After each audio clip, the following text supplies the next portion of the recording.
don't have any idea about what goes into the cost of actually building a house.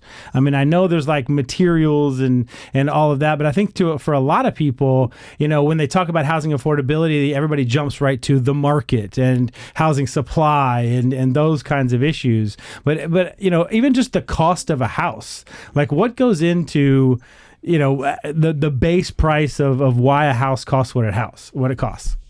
It's a great question. I would say that from the big picture, the cost of a house is about 2/3 labor. So as labor costs go up, housing prices move with it in tandem. About 1/3 of the cost that leaves materials. So that's being sort of very straightforward about once you know what you're going to build and you have the permission to build it, your breakdown of your cost at that point forward about 2/3 labor, 1/3 materials. Now, in that, what we call the product specification piece, there's quite a lot of regulation and there's quite a lot of requirements that are all dictated at the very, very local level. Think of it at the city level.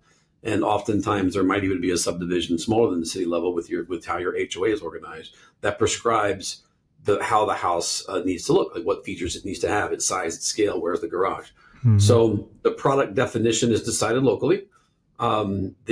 The process to get permission to build it is determined and decided locally.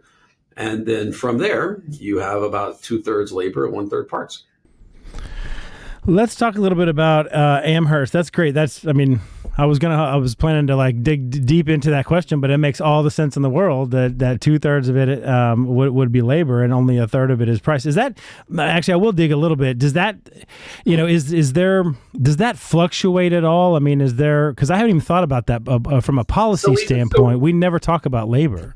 We build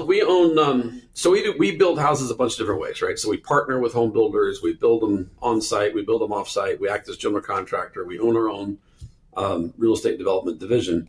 And we also own a factory. We repositioned a factory that we purchased down in Cuero, Texas, that was a 100-year-old textile mill that we removed the textile mill that had been sold a long time ago and had been dormant for 15, 20 years, and brought it back to life as a modular home manufacturing facility. And modular just means built off-site. Modular is not a kind of a home. It's a way to build a home. It's a construction technique, not a product.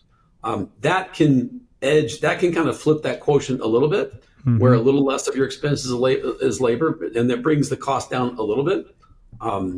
But it's not sort of a change of pace. It's single-digit percentages of that ratio. It's funny. I didn't realize this, but so many times I'll just go to one of those big box hardware stores like Home Depot or Lowe's, and I'll end up in the back corner somewhere, and I'm like, wait a minute, those are my cabinets. It feels like that sometimes that they just went over to Home Depot and packed everything up on a truck, and then went over and built my house. A lot of times I do. And a lot of times, now we own our own cabinet manufacturing business as well, but a lot of times those cabinets are made. They can be made in a foreign country. And shipped in and then brought to your home site and bolted down. And that's what I like to point about, modular construction has a negative reputation, a negative connotation, but we point out to people that many components of your home were not manufactured on site. Mm-hmm. So your flooring was assembled someplace else, your ceiling, your rafters were assembled someplace else, and many times your cabinets were assembled someplace else. But in modular, we actually take the home down to usually 2 components.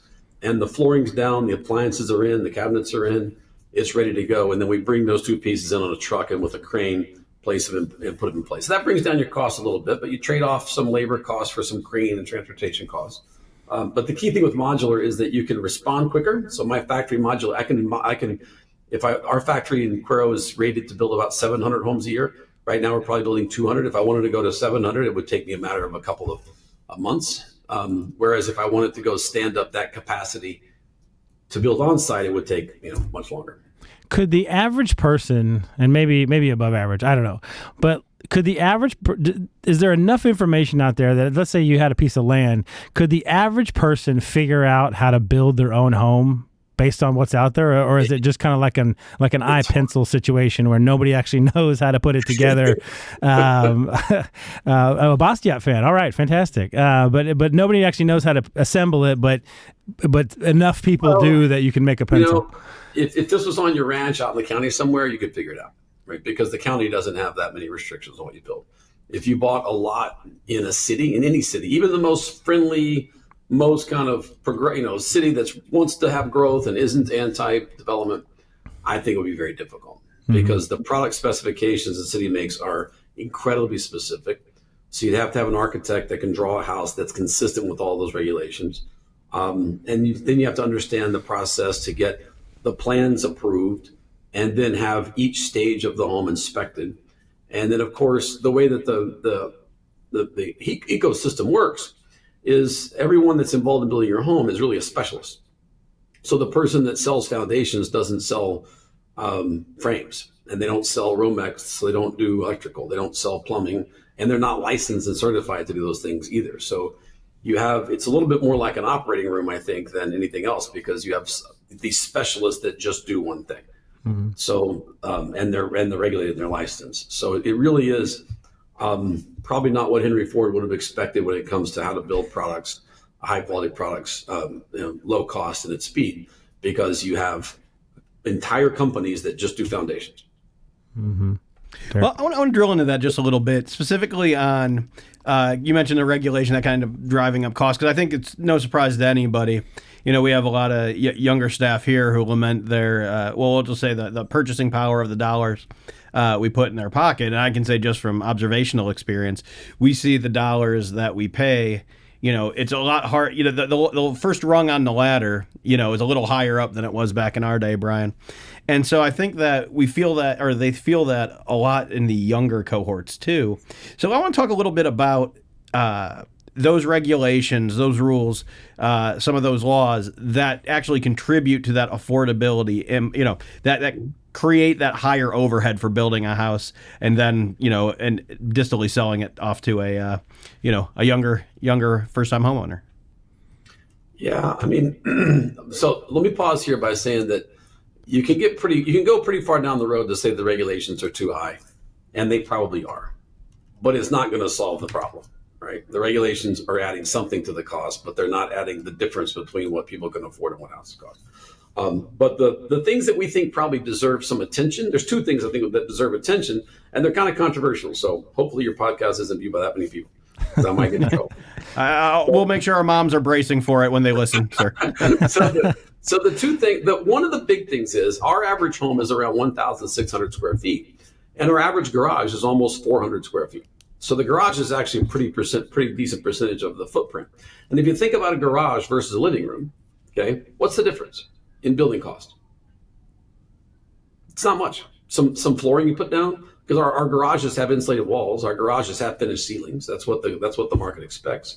So I have this 400 square foot room to store cars. That, by the way, no one stores their cars in. Right.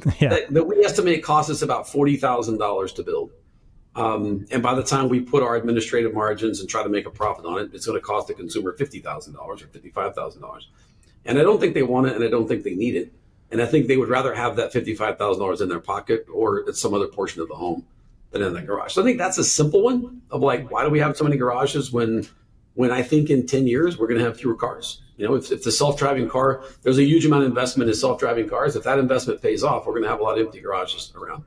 And I think that it's an aesthetic thing of like, oh, I want the cars put away.